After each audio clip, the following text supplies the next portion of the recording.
Mason's graduation is locked in. After he's done, I'll train him up as the heir to this place. We'll invite the whole neighborhood and book out the restaurant for a celebration. The fourth generation head of Whitcomb's, the town's landmark chicken house, where even famous politicians dine. Ah, what a proud day. The regulars and neighbors will be thrilled. Get moving on the prep. I'm setting it for this weekend. I see. That's wonderful for you. Of course, you don't come, got it? Just leave the graduation gift money and stay home. I am technically his mother. 10 years of being flat out ignored and you still cling on! What a shameless daughter-in-law! Once Ken died, there's been no place for you in this house. You're not even family. I kept you here for appearances, but that's over now too! Not to throw it back at you, but I'm the one keeping this household finances afloat, you know? You're always boasting. My restaurant is a famous spot where even politicians dine. There's nobody in this town who doesn't know my place. But since Ken died, the sales and the customers have done nothing but decline. You'd really foist a deadweight business with crickets chirping it onto Mason? Ha! A hostess club woman lecturing me? Who do you think you are? It's women like you that dragged the restaurant's reputation down. The neighbors say it too. Husband dies, she dumps the parenting on us, goes off to work at a hostess club. A hopeless, worthless daughter-in-law, they say. Once you're gone, the place'll bounce right back like before. Marrying you is why Ken died in the first place. You're practically a plague. Say whatever you'd like. I decided I'd stay in this house until Mason graduated high school. I endured 10 years for that. And now we're this close. Then why don't you ask Mason himself? When I said I'd throw you out, he happily packed up your things.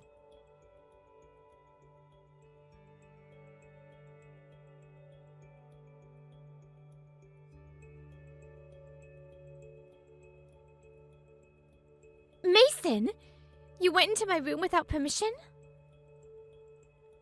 So what? While I was at it, I burned all the junk that looked like garbage. You did what? Look out the window. Torched it in the backyard for you. I can't believe it. That you do something like this.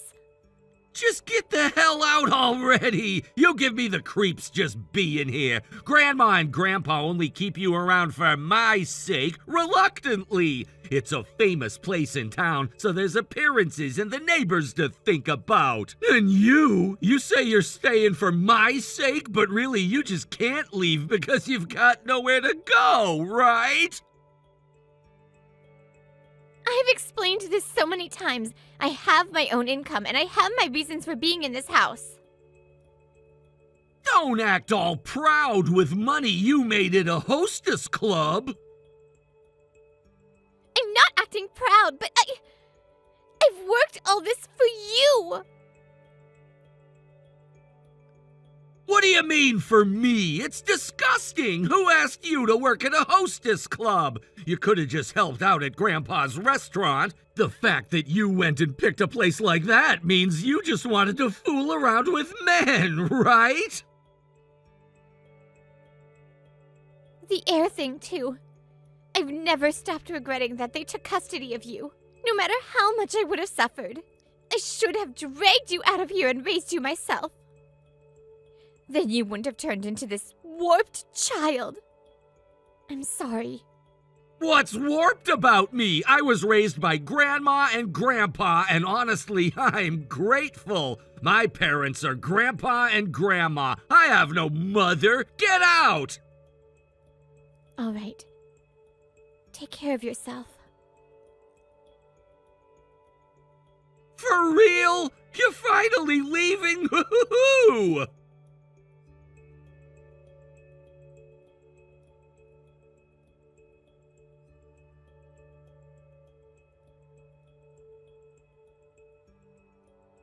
Nina, you're on shift today, right?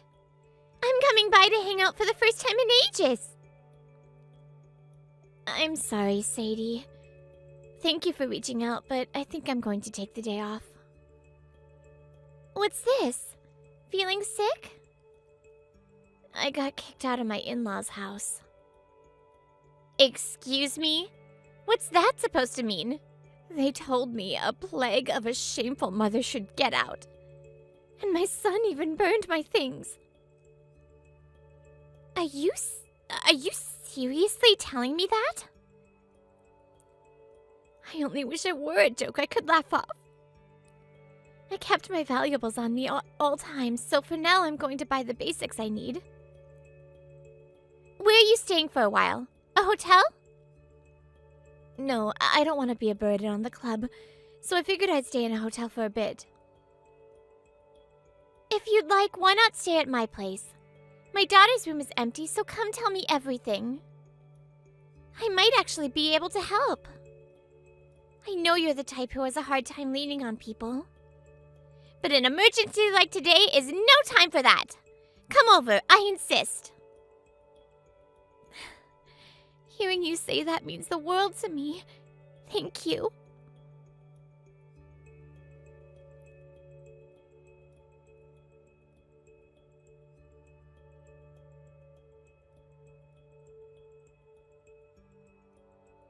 Hey, did you see the photos I sent? Mason's 4th generation inauguration party! Look at that, the place is packed! My restaurant still got it! I see. That's wonderful for you. Although, those are all the people I brought in. Huh? Stop spouting nonsense! What could a nightlife woman like you possibly do? Why don't you try telling them about how I left, and how you all treated me? The story of the plague woman being driven out. I'm sure it'll be a real crowd pleaser. Sure, why not? Today's a double celebration. Mason's graduation and kicking out the plague.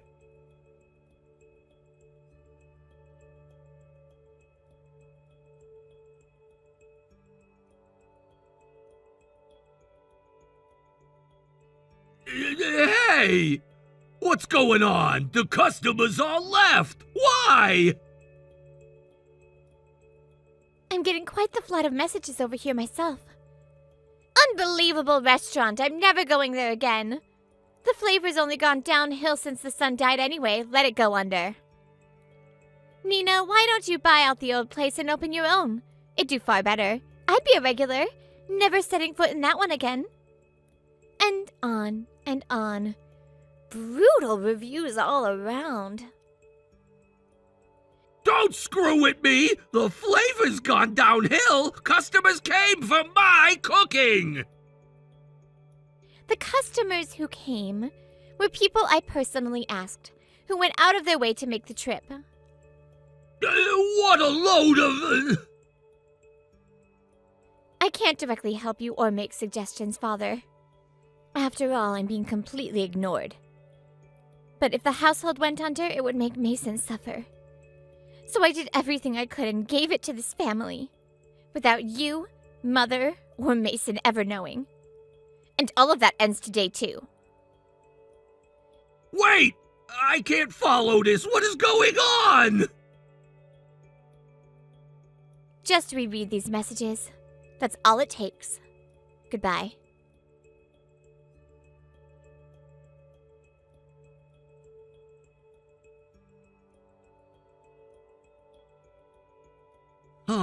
Do you have a second? There's something I want to ask about today's party. I brought up Mom and everyone got angry and left. Grandpa and Grandma won't tell me anything. It's been bugging me. Oh my, who is this? It's Mason. I'm your son. How can you say that?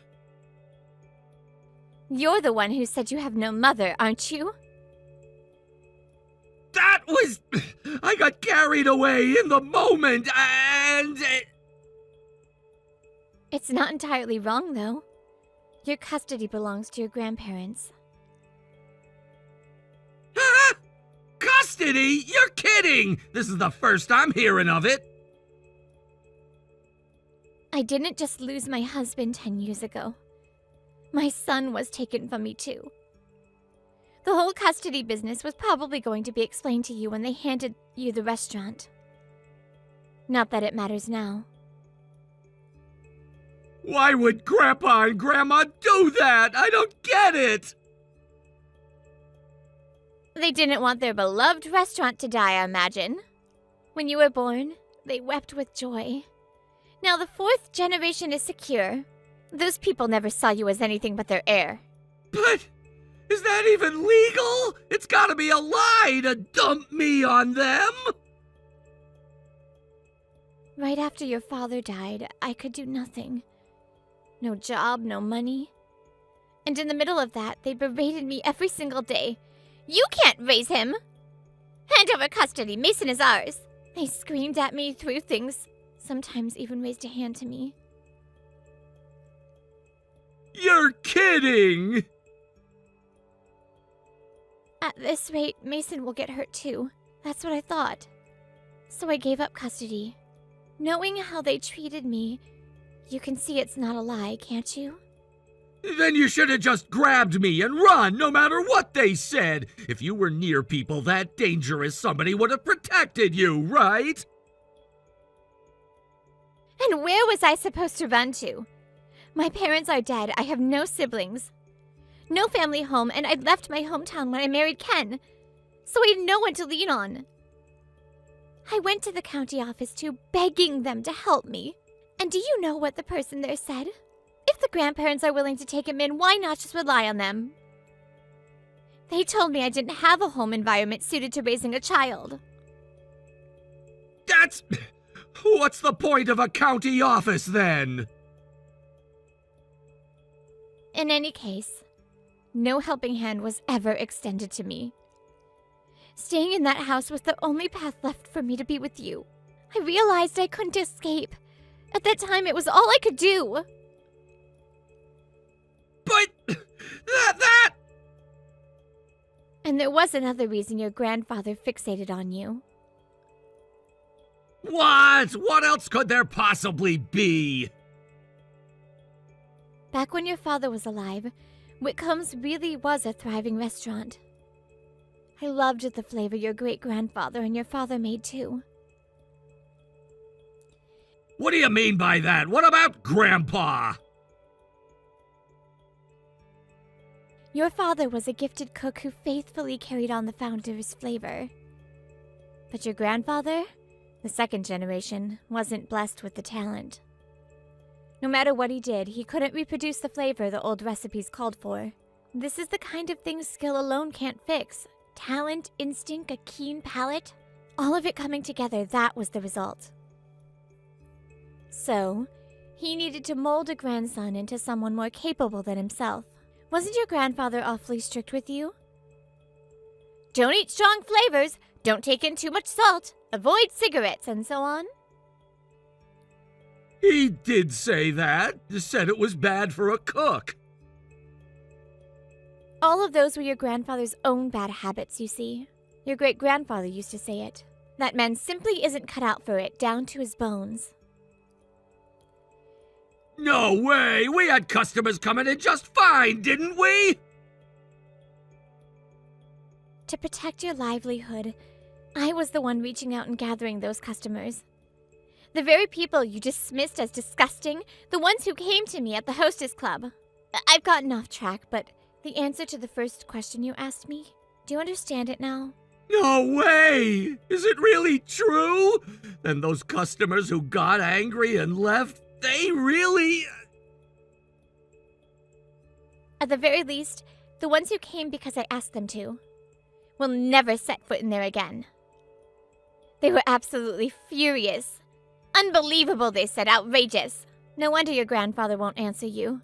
Even if you tell me all this out of nowhere, I don't get it! You're going to have a hard time from here on, you know. Whether they can live on those two's pension alone, I really can't say. Just the pension? What do you mean? There's the restaurant money, isn't there? Well, the restaurant's going to lose its customers from here, so the sales will dry up.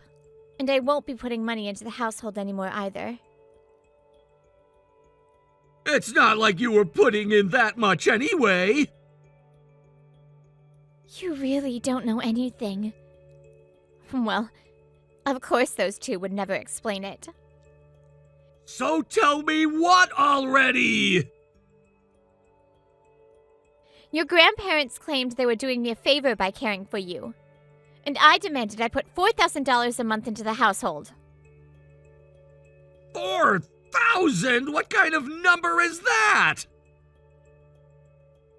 And if I couldn't manage, they told me to leave you behind and get out. I married out of high school and had you at 23, so I had no real work history. It was practically a threat, a condition they threw at me to force me out. To meet it, clutching at straws, I threw myself into the hostess club world. But you can't just start earning 4,000 a month out of nowhere! The club's madame was a single mother too. She sympathized and lent me the money, lending $4,000 a month to a brand new girl. That was an enormous decision, I think, which is exactly why I worked myself half to death for you and for her. Bit by bit, I earned more, and once I passed $6,000 a month, I finally paid off that debt. Even putting $4,000 into the in-laws' home, I made enough to save decently. Then all the more reason. If you had 6,000, surely you could have taken me away. In the end, you abandoned me, didn't you? No. Abandoning you is something I would never, ever do. Once custody has been transferred, moving it back is no simple matter. For instance, unless you yourself were being abused by your grandparents or suffering economic abuse. Unless you were the victim, no one would take up the case. Why didn't the people around you help you sooner? Once you started at the club and had allies around you, you could have asked for help. If they'd lend you 4,000, they could have helped get me out of that house. It's not that simple. Customers are ultimately customers. You don't go pouring out private matters to them. And the madame was a single mother back then too, with a club she'd only just opened. She had her own debt, and still she took on a woman with zero nightlife experience, ready to run at a loss for me. How could I possibly ask her for more than that? Why? Why does it end up like this? How? The world is overflowing with things that aren't fair. And even so, I did everything I could, to the very best of my ability. However you choose to see my 10 years, one thing is certain. You're going to struggle. Because on paper, you are those people's child, and you'll bear every responsibility that comes with it. Wait, I can't just accept all this out of nowhere. Come back just once and help me. This time you'll help me, won't you? Don't ask the impossible. I can't go helping a total stranger. Thanks to the connection I built at the club, I'll have a place to live and a new start. I don't have time to deal with someone so heartless he burned my things and threw me out. I'm sorry. I'll apologize. I didn't know any of this. Mom. Hey, Mom, come on. I fought for 10 years to get you back. But watching you burn my belongings, I understood it was over. Do your best, even after I'm gone, Mason.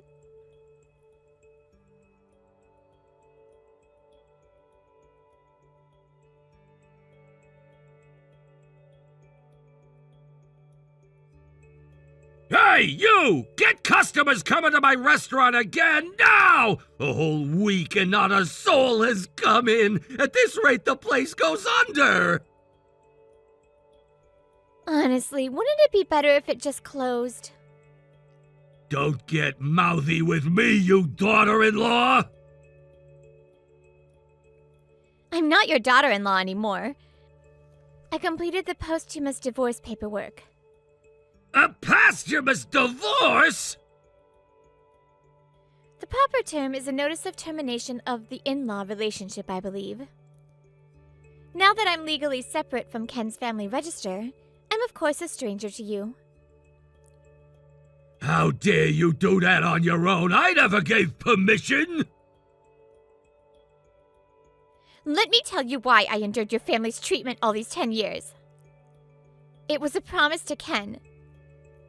When Ken learned his terminal cancer left him little time, he asked me again and again to take care of Mason. So no matter how cruelly I was treated, I decided to endure it until Mason graduated high school. And gratefully, you set me free of your own accord. I'll never be coming back. I won't allow you to do as you please. You'll serve the Ashford family for life. Do your duty as a wife. If you won't listen, I'll march down to your club and drag you back. After mocking me so relentlessly, you're going to come to my club? A gathering of women whose only talent is pouring drinks, no doubt. One shout for me and you'll come out easy. Sit tight and wait there.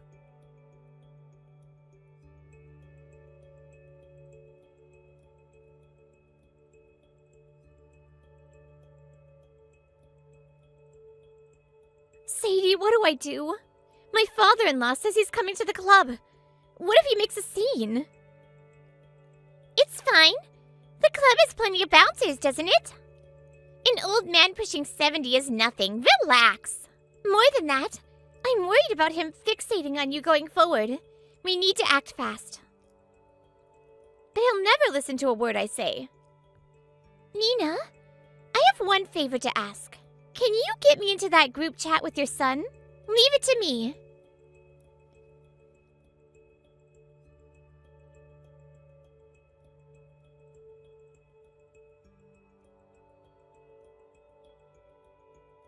Nice to meet you. I'm Sadie Odell, Nina's friend and an attorney. What does a lawyer want with me? I'll be direct. I intend to become Nina's attorney and pursue legal action against your grandparents, your legal parents on paper. Sue them? What are you talking about? Over 10 years, Nina suffered economic exploitation. On top of verbal abuse, physical violence, and psychological abuse. In leaving that house, claiming 10 years' worth of damages is her rightful entitlement. And of course, that includes you, Mason. I've got nothing to do with it. They did it on their own. 10 years of psychological abuse. Ignoring Nina completely. The destruction of property and burning her belongings. And further, don't act all proud with money you made at a hostess club. What do you mean for me? Disgusting! Who asked you to work at a hostess club? You could have just helped out at Grandpa's restaurant. The fact that you picked a place like that means you just wanted to fool around with men. Among many other verbal attacks that also constitute defamation. What made you think you couldn't be sued? Because you're only 18? Even if you can't be sued directly, it's evidence of family-wide abuse. Then what was I supposed to do? When Dad died, I was 8 years old. What choice did I have but to do what Grandpa and Grandma said? If I talked to Mom, I got hit. I got my meals taken away. Aren't I a victim too? And Mom didn't help me either, did she? I thought that if I got close to you, you'd only be treated worse. So once they took custody, all I could do was support your life from the shadows. Yeah, I knew. When I badmouthed Mom, Grandpa and Grandma were pleased. I figured better her as the sacrifice than me. That's why I ignored her 10 years, why I burned her things. Because I was ashamed of a mother who worked at a hostess club. Because I hated the mother who didn't protect me.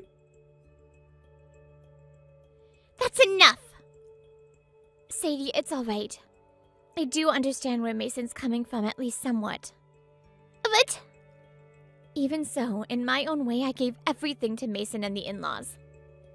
The chores, packing your lunches, the laundry, the cleaning, all of it. That you took it all for granted and treated me like a slave. That was your choice, Mason. But you're the mother, so it's only natural. The responsibility for failing to protect you from your grandparents is mine too. You're a victim as well, I believe, but we can never go back to being mother and son. Why not? In the end, I'm just being abandoned. If that's how you want to see it, that's fine. In my dresser, third drawer from the top, there's a navy jewelry case inside. Lift out the lining of the jewelry case and you'll find a bank book and a seal. A bank book? Savings your father left for you. I never touched a cent of it. Kept it all. What is this? You could have just used that money to leave the house. Money like that, a one-time sum, wasn't nearly enough to protect and raise you. There's still a lot you won't understand, Mason, but if you look into it, you'll see. I kept it stored at the club, but the day I left, I slipped back in the dead of night and returned it. Whether I came home at dawn or left for work in the middle of the night, those people never noticed. I'm sorry. Is this really the end? Take that and escape from that house. It's the last thing I can do for you as your mother. Take care of yourself. Be well. That your thinking got warped is your grandfather's fault. I'll grant you that. But in the end, you were just leaning on your mother. Figuring that however badly she was treated, you just pile on and torment her too. I never thought that. Yes, you did. It's written all over how you acted. Can't you see it? Somewhere in you look down on women. You look down on nightlife work. Don't you dare. Your father died, and Nina clawed her way up from the edge of a cliff to work.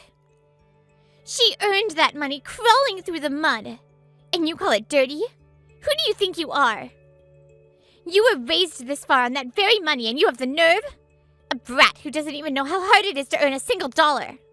Nobody asked her to work at a hostess club. There were more respectable jobs she could have done. And nobody asked to be born in the first place. That right there is a spoiled child talking. Nina had you because she wanted to meet you, obviously. She wanted to meet you so badly she gave birth, and so she raised you desperately, unasked. There were things she got wrong, I'll admit. She could have leaned harder on public services, done more. But with no one to rely on, she pushed on alone, crawling through the mud. Nina is a magnificent mother. Don't you ever forget that, at least. The last words your mother left you? Take them to heart and act on them.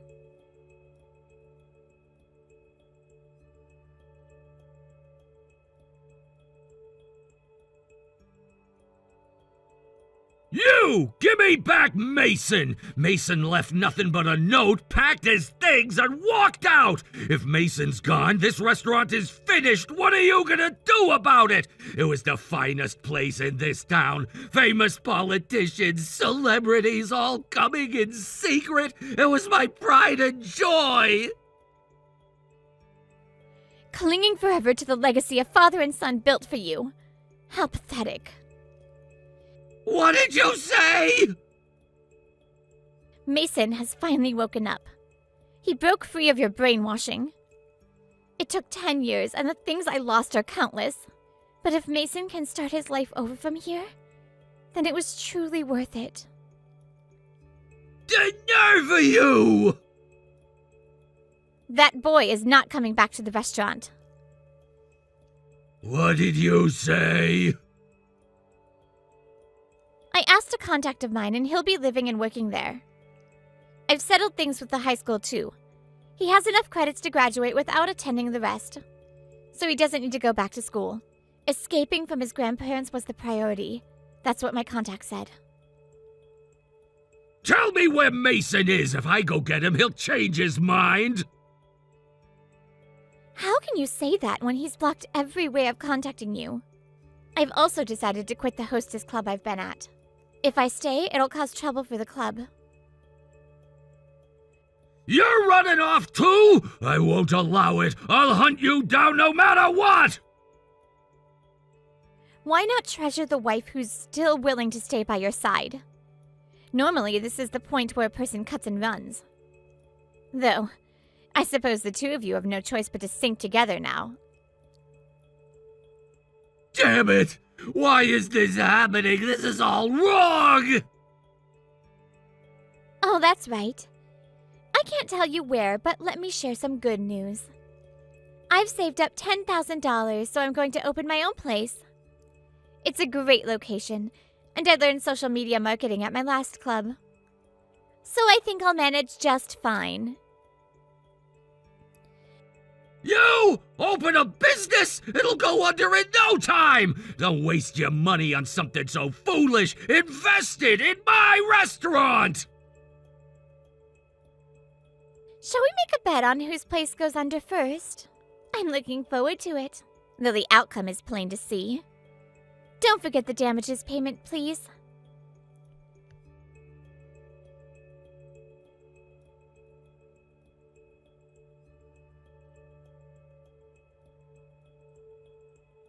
Afterward, my father-in-law's restaurant went under in less than 2 months.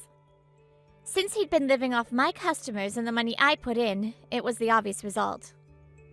On top of that, the madame of the club I'd worked at and the people who cared about me told the neighbors why the in-laws' restaurant had collapsed.